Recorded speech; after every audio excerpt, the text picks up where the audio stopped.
Bueno, una de las cuestiones que ha valorado el jurado quizá haya sido el que usted emplea el sentido del humor a la hora de realizar sus crónicas y las impregna de un agudo sentido del humor. No sé si han valorado eso porque no estaba allí, pero si lo han valorado, pues bueno, me alegro. Sí, yo creo que el humor es una herramienta, la ironía es una herramienta útil a veces para enfrentarse a realidades complejas, como en mi caso es la italiana, ¿no? Para tomar una distancia, que siempre yo creo que es recomendable no creerse todo completamente, ¿no? Y bueno, también te da una complicidad con el lector y hace que la lectura sea amena, que yo creo que es algo que siempre se agradece, ¿no? Que uno se entera, pero al mismo tiempo pues, se lo pasa bien, y es lo que yo intento. Sí, a veces lo puedo conseguir mejor o peor, a veces bueno, el humor también es muy resbaladizo porque es una cosa un poco delicada, ¿no? Puedes hacer gracia o no, a alguien le puede pesar y tiene que ser algo, una especie de colonia que no se note mucho, ¿no? Como corresponsal generalista, pues aborda para varias secciones, pero le consideran también un especialista en dos temas, la mafia y Berlusconi. ¿Qué hay de verdad en esto? Todo es fruto yo llevo 14 años en Italia, entonces al final, independientemente de si yo soy muy bueno o muy malo, de mis capacidades, el solo hecho de llevar mucho tiempo en un país te hace profundizar cada vez más de forma lógica por el tiempo que llevas en la realidad, ¿no? Y en esa realidad italiana hay elementos preponderantes, pues bueno, está el Vaticano, está el fútbol, pero en los años que me ha tocado a mí, pues estaba Berlusconi, porque he cubierto toda la década en la que él ha controlado y dominado la política, y luego la mafia por una cuestión casi de curiosidad y de morbo personal, como podemos tener todos con la mafia, fruto del cine o de las películas que hemos visto, ¿no? que te interesa mucho, y es un tema que yo creo que se da una paradoja porque despierta mucha curiosidad y a todo el mundo le interesa mucho y le atrae mucho, pero se sabe muy poco. Entonces, esa paradoja a mí me interesó desde el principio porque yo era igual, yo llegué allí no tenía ni idea. Entonces me motivó a enterarme, a leer, a hacer historias, a profundizar para saber de eso, ¿no? Y bueno, al final es un mundo muy interesante y que está lleno de historias, que al final lo que te engancha siempre para trabajar es las buenas historias, ¿no? Y bueno, eso es lo que he intentado contar. Sí, la mafia, independientemente de las películas, sigue vigente, eso por un lado.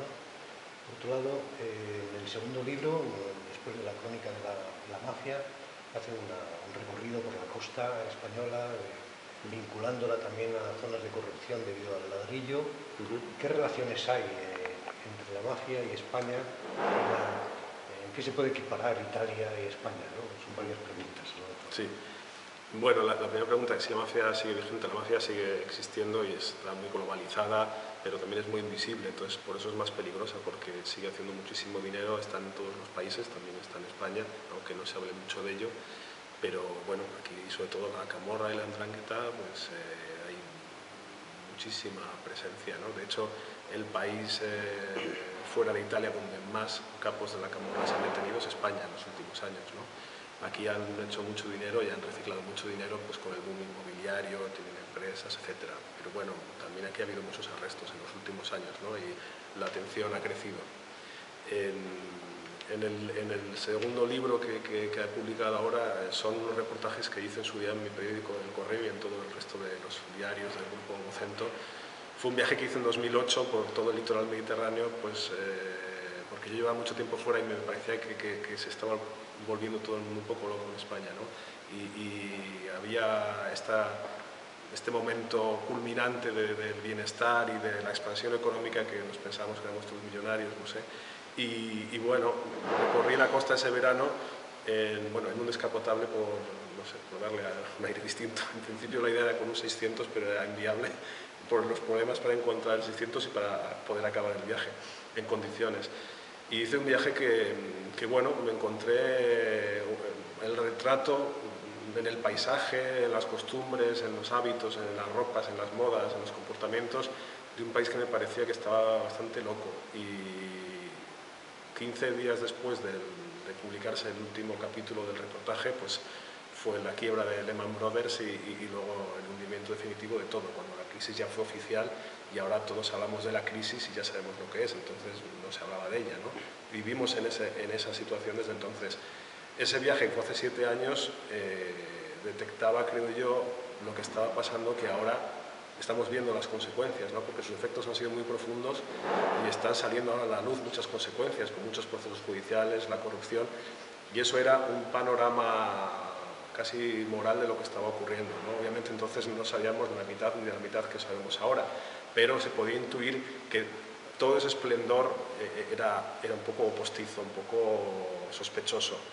Y bueno, ese es el libro que he publicado ahora, con una segunda parte de actualización de en qué quedaron todas esas historias que quedaron por allí, en qué quedaron, bueno, pues en todos los escándalos y barbaridades que están saliendo ahora, ¿no?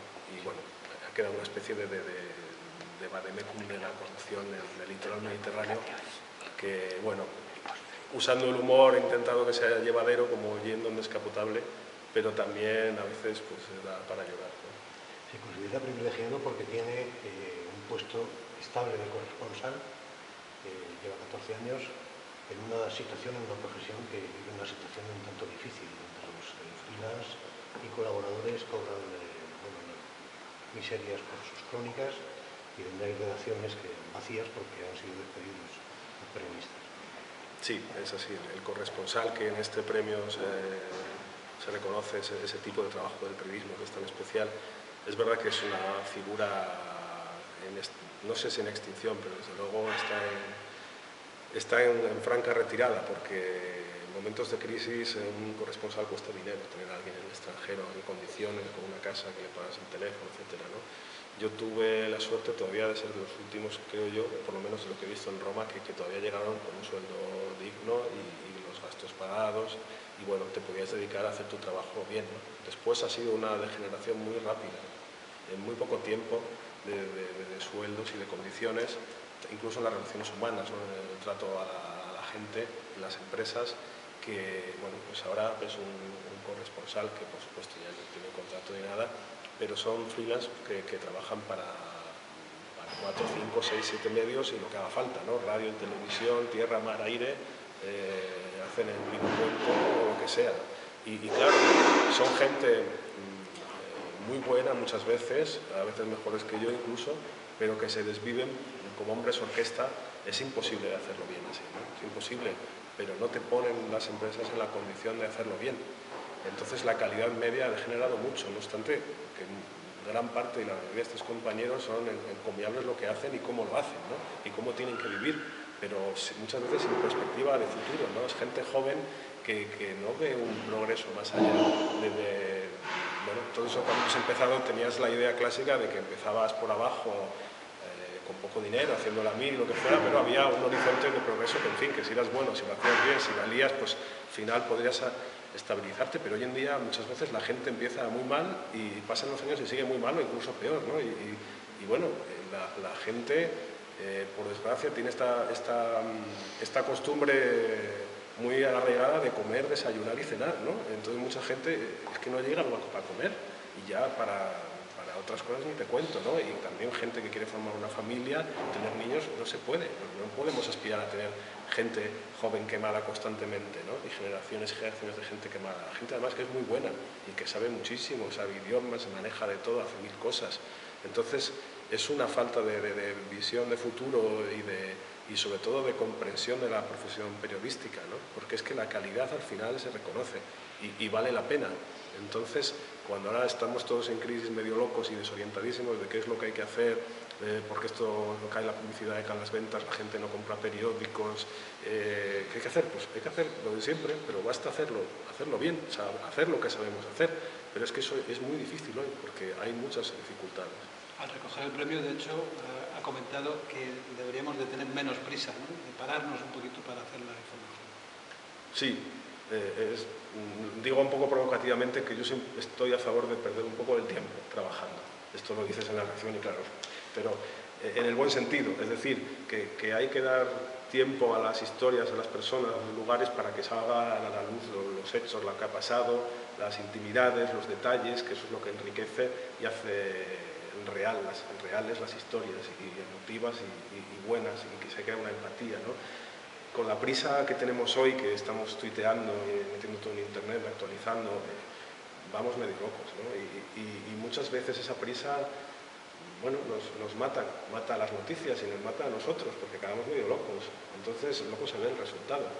Digo que corremos más que las noticias, que es una paradoja. El periodista siempre ha ido detrás de la noticia, pero bueno, cuando la cogía, pues después la contaba, etcétera. Ahora no, o sea, ahora la adelantas directamente, ¿no? Corres más que ella, porque haces una cosa, la cuentas y pasas a otra y a otra, y así no se puede, porque es que si no profundizas, en realidad no estás contando lo que pasa, estás siempre navegando en la superficie. Yo quiero dos cositas muy breves. Una, un poco en plan chascarrillo. Ahora no te puedo decir que no tengo tiempo. un poco en plan chascarrillo. Sí. En Italia, ¿es más arriesgado informar de la mafia, de Berlusconi o de la Iglesia? Más arriesgado, hombre. O si, por otro lado, Arriesgado ¿has recibido amenazas o coacciones de alguno de los tres? No, yo no. Es arriesgado las tres cosas porque yo creo que en Italia es muy fácil equivocarse.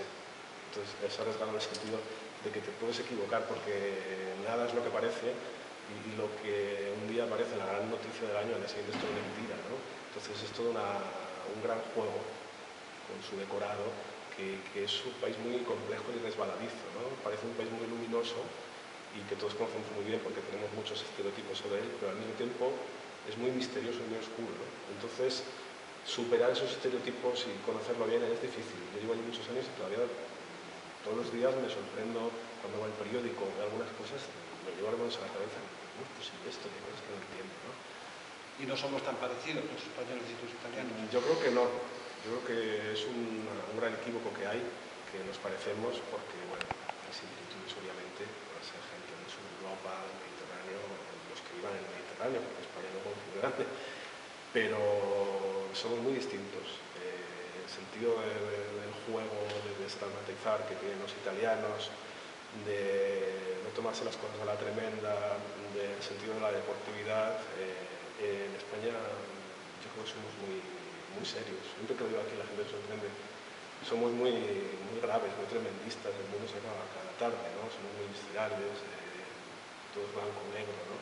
Los italianos juegan más con los matices y yo creo que son dos países que si se influencian mutuamente ganan, ¿no? Porque nosotros estamos en un extremo y ellos en otro. Y una influencia mutua nos haría bien, ¿no? Una última cosita. En Italia, el multipartidismo, la situación política siempre ha sido muy compleja. En España me parece que nos acercamos un poco a eso. ¿Ve algún paralelismo? Sí, bueno, en Italia el multipartidismo es tal que seguramente en este momento estén haciendo un nuevo partido, ¿no? Mientras hablamos y a lo mejor una docena de diputados están cambiando de grupo en este momento, ¿no? Sí, Italia es un laboratorio político de primera orden, muy interesante siempre, del que se puede aprender mucho. En España es verdad que estas elecciones y lo que muestran los sondeos y lo que se ve en la calle es que parece que hay una fractura un poco del orden conocido. Mirar a Italia siempre es útil porque se aprende mucho. Es verdad que quizás se está italianizando la situación, estamos yendo hacia un escenario más italiano, ¿no? Pero sin que haya italianos gestionando la cosa, porque yo creo que sería todo más fácil. Aquí a lo mejor tenemos que aprender eso de ellos, ¿no? El arte de negociar, de dialogar, de llegar a compromisos. Obviamente las situaciones históricas son a veces distintas, pero lo que ocurrió en Italia en el 92, por ejemplo, cuando por casos de corrupción los dos principales partidos desaparecieron prácticamente y se creó un vacío de poder y hubo fenómenos muy interesantes, que apareció Berlusconi, por ejemplo, ¿no? Eso te hace ver, independientemente de que uno piense que puede ser igual o no, te hace ver que en la política lo importante es quién tiene el poder y qué se hace para conseguirlo. Entonces, mirar a los demás lo que han hecho, cómo han vivido esas situaciones es muy útil, ¿no? Porque también es una situación que crea riesgos y los ciudadanos tienen que estar atentos y saber bien lo que está pasando, ¿no? Ser menos tremendistas. Sí, también. Por último, ¿qué le significa este premio Silvio Rodríguez? Pues lo que significa realmente muy bien no lo sé porque todavía me estoy haciendo la idea y es una emoción enorme porque en mi vida pensé que me iba a ver en esta situación, ¿no? Ya cuando me enteré que estaba en los finalistas yo ya me consideraba premiado, ¿no? Me sentía como música y ya está, feliz, o sea, por eso. Ya obviamente cuando pues, me han dicho que me la vi yo es una emoción muy intensa, sobre todo porque recuerdas lo que he dicho, ¿no? que yo desde que estudiaba periodismo pues seguías el premio Cirilo, ¿no? A ver quién se lo lleva este año y tal, y siempre era gente a la que tú leías, a la que tú admirabas, o descubrías gente que no conocías y empezabas a seguirla, era una brújula para todos nosotros, ¿no? Y siempre, si uno coge la lista de la gente que lo ha ganado, es un goteo de referencias para el periodismo, de gente que te da su ejemplo de cómo afrontar la profesión, que es muy útil, ¿no? y sobre todo para tener una referencia. Y en estos momentos todavía más, ¿no? Entonces verte incluido en esa lista bueno, es un honor, sobre todo por los ánimos que te da y la responsabilidad que te otorga de estar a la altura del premio que te han dado, ¿no? para no deshonrarlo. Entonces es una motivación más para hacer bien tu trabajo y cada día